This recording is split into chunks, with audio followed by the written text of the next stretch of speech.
Hello and welcome.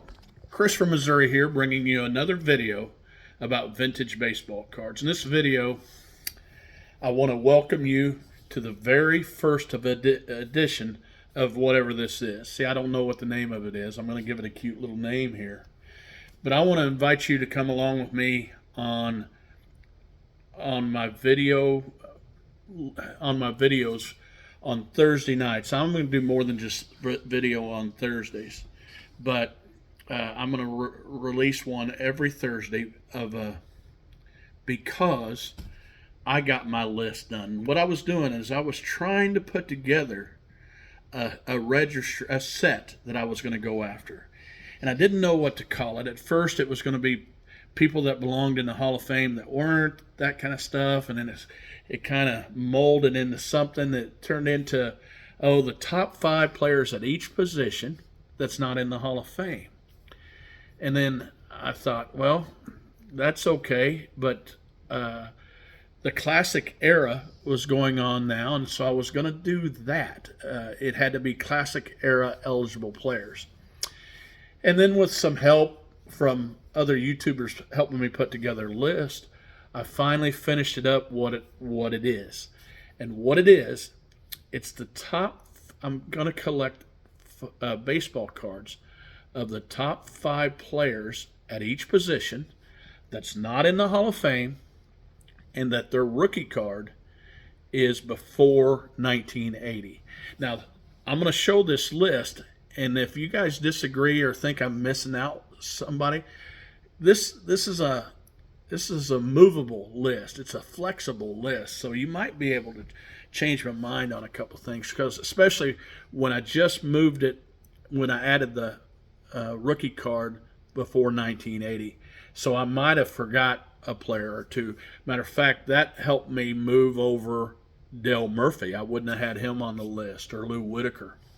And so they're on the list now. So what I'm going to do, I'm going to be telling you this list over the next year and a half, because there's going to be a lot of these. But I got 5 players at each position, who's the best 5, I believe, that's not in the Hall of Fame, that their rookie card is before 1980. And here it is, right here. Now, I don't have it typed out or anything, but here's my list, and I'm going to have to move it away. But it looks something like that. Now, I'm not going to read them all to you, but what I will do is I will read them when I pick up a card and tell you about the card. Now look at that. You can pause it, then message me.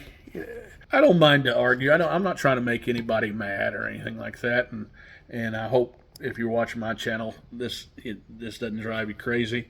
But I got content creators that helped me with this list. I got content creators that I didn't like who they had, so I didn't pick theirs. I got people who watch my channel and just friends and getting thoughts, and it has taken me a while. I've worked pretty hard on this thing to narrow it down, and I'm going after their rookie cards, and that's what's going to be fun. So on every Thursday, I'm going to show you probably 2 rookie cards. One of the rookie cards is a guy that's not on the list. It's going to be a guy not on the list that I have a rookie card of, that didn't make the list because he wasn't good enough, or maybe for some other reasons that he didn't make the list. But I'm going to also show you the card that's on the list when I pick up, and then I'm going to tell you a story about both of those players, and then I might have some stuff on why he's not on the list, or why he's not in the Hall of Fame, or why he shouldn't be in the Hall of Fame, because not all these guys belong in the Hall of Fame, in my personal opinion. I'd love to see it. So basically, here's how it's going to go. We're going to do the show. I'll show a card, hopefully ones that I just picked up, but I have some of them already that's on the list, but there's a lot that I don't. And the reason I wanted to do this is I'm a rookie card collector, and I've seen some great players throughout the years on some great teams with some great stories that kind of get, after they're retired, they kind of get lost in the baseball card world and the history of baseball world. Yeah, if you're a diehard Blue Jay, a Red Sox fan, you're gonna know who Tony Conigliaro is. Or if you're a diehard Royals fan, you're gonna know who Amos Otis is. But not everybody does, and I'm gonna bring that. I'm gonna bring their story around. And now this is the reason I'm doing it coming out now is some of these guys are on the list for the Classic era right now, and a couple of them will probably get on. That's on this list, and then I have to redo a list. But it's flexible. But I wanted to draw a line in the sand before this came out because there's a player that I'm going to talk about tonight that's on this list that is going to be is when I look back and know when I did this, and hopefully, and I'll get to that in a second because I'm going to show his card tonight. So I hope it's going to be fun. I hope I can share some stuff maybe you don't know, or maybe it can click something that you can remember, or you share stuff with me in the comments that I'm going to learn. But the first one, I'm going to show you a card of a player that's not on this list. He's not ever going to be in the Hall of Fame, but what a great player. And here he is. This is the 1969 rookie card of Amos Otis. Now, I want you to look at this.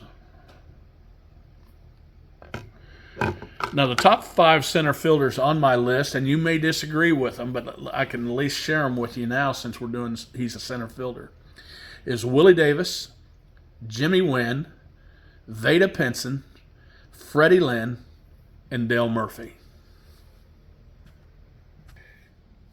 Those are on my list. Amos Otis isn't on my list, but I want to talk to you about Amos Otis. Amos Otis is in the Kansas City Royals Hall of Fame. Amos Otis was a rookie for the New York Mets, came over to the Kansas City Royals, and manned the center field for a long time. And let me tell you, he was graceful. He had a few years that he was considered in the top 20 for most valuable player. Now, listen, I'm not looking on the back of his card. I'm just talking from my head. So this is how I remember it. And, so if I'm wrong on a couple stats, but he was a Golden Glove center fielder, and he was, like I say, he was just graceful. And that was a time where I remember some graceful center fielders. I remember Phillies had a guy named Gary Maddox. What a great center fielder. I think there was a statement saying water covered 3/4 of the earth, and Gary Maddox covered the other part. But Amos Otis controlled center field, kept to himself, very quiet, very just went about his business. Wasn't real vocal, that kind of stuff. And the only time he got vocal was later in his career, and he really didn't want to give up center field to move over to the left, even though the Royals had a newer, faster version of him named Willie Wilson.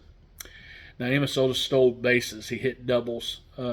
I think he got over 1,000 RBIs, or he's pretty close. I think he got close to 2,000 hits, or he's really close. But he was not just a typical Major League Baseball player. He was a good one. And the only story I really remember of him was when I was 12 years old. He was known for not being able to give out autographs, or not wanting to give out autographs after the game. And I had a friend, Gary Griffith, who was kind enough as a youngster to take me to some baseball games, and we'd go, and Gary had the patience of a sloth with me because I'm bouncing around all excited, and Gary was 5 years older than me, and I wanted to wait for Amos Otis's autograph, and Gary didn't mind, and we knew where they came out, and we were waiting, and there was a balcony, that second floor thing. And he was one of the first ones dressed and out there because I didn't want to be around the media. But he also didn't want to be around didn't want to sign any autographs. And he was looking down, at these people. And, a dad threw a pen up to him and threw a ball up to him. And he just kind of tossed it on back without signing it. And and I was going to try to wait him out, and I never did. But the thing that I remember the most is he had a guy down below him that claimed to be his neighbor, and he said, Amos, I can't get my car started. And he said, I live 2 houses from you. He brings his daughter. This is my daughter, and he plays with your daughter or son. And Amos just kind of looked around, just didn't even, and I thought, what a jerk. But then as you thought about it, who knows if that was really his neighbor, and who knows? I mean, I don't know. I don't know if I would like everybody shoving stuff in my face, but I was glad that Amos Otis played on our team, and I was glad to show you that I was glad to show you this 1969 rookie card. My videos are 10 minutes long, but on these Thursday videos, they're going to be a tad bit longer because now I'm going to show you a player that's on the list. And the reason I started this list, this video today.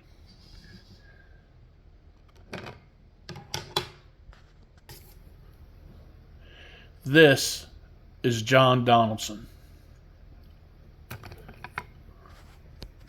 That's one of his few rookie cards. It's not a playing days card, of course, but John Donaldson.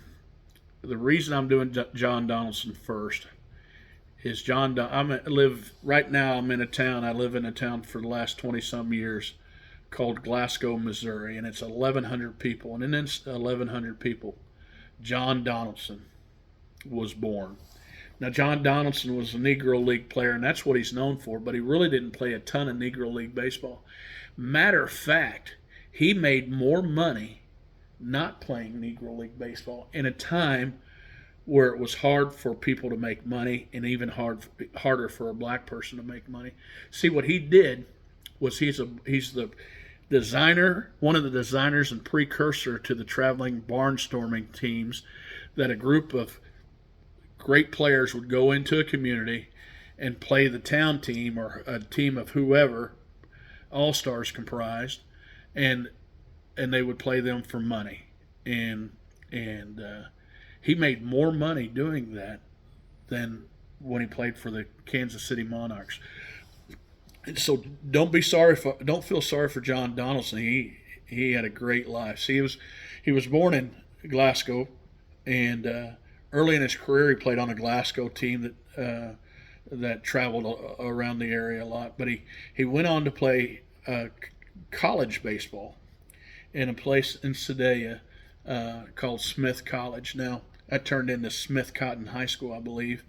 And but anyway, the story, and this, you hear this about a lot of Negro League players. He gave up his amateur status playing college because people would come to his games, and at one time he made an incredible play or something, and some fans threw out coins out to him, and he kept the coins, and that killed his amateur status. And I don't know how true that is, but it's nice to put it down. But after that, he got on some other teams and got on a barnstorming team, and he was good, and he was the show. And there's a documentary out there called 39 Seconds. I suggest that you watch it. You'll learn a lot more about John Donaldson. But he was kind of the clown. He was also the kind of the person that everybody was there to see. This is kind of bad, but he was the black person there that the white people came to see fail at times. But he was barnstorming and traveling the Midwest when you did not want to travel the Midwest as a black person. But they had there's all kinds of stories about problems they had. But we wouldn't be talking about John Donaldson today if it wasn't for a group of people from the Minnesota area called the Donaldson Network. And there's this guy, and if John Donaldson gets elected to the Hall of Fame, I hope Pete Gordon, I think it's Gorton, but I've met Pete. He's been down to Glasgow. He got us all worked up about this story, and it really brought the story to us. People here didn't know John Donaldson. They had forgotten about John Donaldson. He's the forgotten man of baseball, according to me. That's what I say. But he helped us organize as well here in town, and we got behind him, and we built a ball diamond in John Donaldson's honor, and we put a life-size bronze statue out on the field, and it's called the John Donaldson Field. But we wouldn't be talking about him today. He would be completely forgotten if it wasn't for Pete Gordon and the Donaldson's network. See, they went out and they gathered old local newspapers and different things, and came up with all his stats. And his stats that you hear, they're cartoonists, but they're written down. They're written in paper. There's excerpts on him being, stories on him being the greatest this or that. Bill James, a big baseball author, has him as the best left-handed pitcher from the decade of 1900 to 1910. Credits him for having the best, hardest thrower for a left-hander, and he invented the slider, a hard curveball. Back then is what the papers called it. And basically what he'd do, he and his group would come into town, and they would come a day early, and they would go out to the local ball field, and here's this guy, he kind of takes control, and he gets loud, and he lets the guy on the other team, he says, "Oh, I could beat you guys, beat you guys without any fielders by myself. You guys wouldn't touch the ball." And then it was all staged. He would throw a pitch to the batter, and it was allowing him to hit it, and the guy would hit the ball, and the crowd would go crazy, that kind of stuff, cheering for their home local hero, and then that would get them to buy tickets for the next night. They would have a ball game. John Donaldson would strike out 25 players, which he did like 10 times. He struck out 30 players in a game, extra inning game, 3 times. He was also a center fielder when he wasn't pitching, but he was mainly pitching. But then what was kind of neat is, what I always thought was kind of neat, to prove that he was kind of a religious man, they would have church services later on in the evening after the ball games at nighttime. And that's pretty gutsy for a black man in the Midwest. And then another story, we got a historian in town named J.Y. Miller. And J.Y. Miller gives a lot of talks about John Donaldson. He tells a story that was noted, that John Donaldson was offered $100,000 from a major league team to move to Cuba for a few years, change his name, stay there and make headlines, and just be John Donaldson, but in a different name. And then he would come back to the United States and be considered a Cuban-born player, not a black player. And John Donaldson refused to do it. He said he wasn't going to turn his back on his family or his race for no amount of money. And J.Y. tells the story, and he basically says he could have chose fame and fortune, but he chose integrity. And what a great line. Now, John Donaldson's up for the Hall of Fame. This is his second time, and he's being compared to one other Negro League player, but mainly players that played, 50 years ago, not 100 years ago. And I think that's wrong. I hope he gets in the Hall of Fame. Now, I'm going to be doing videos like this, and usually I do 10-minute videos, but my videos are going to be a little bit longer because I'm going to show different rookie cards every Thursday. And maybe you can learn about rookie cards that you don't have, or that you didn't remember playing, or maybe it's going to bring something back that it's going to rekindle something. Leave some comments for me, if you would. And, you can be critical of me. You can say, that guy doesn't need to be on the list. But just understand, I'm doing this for fun. And this YouTube's been super fun for me. I've made friends that I never would have made before. I've been able to share cards with people from all walks of life and all places of life. And I love sharing my knowledge of baseball, even if sometimes I get stuff mixed up and get a little crazy. And even if we disagree, we're just sharing knowledge of baseball, right? And so there'll be one out again next Thursday. I'm doing other videos too. I'm just going to do one of these every Thursday. So guys, remember, it is just a hobby. Collect what you like.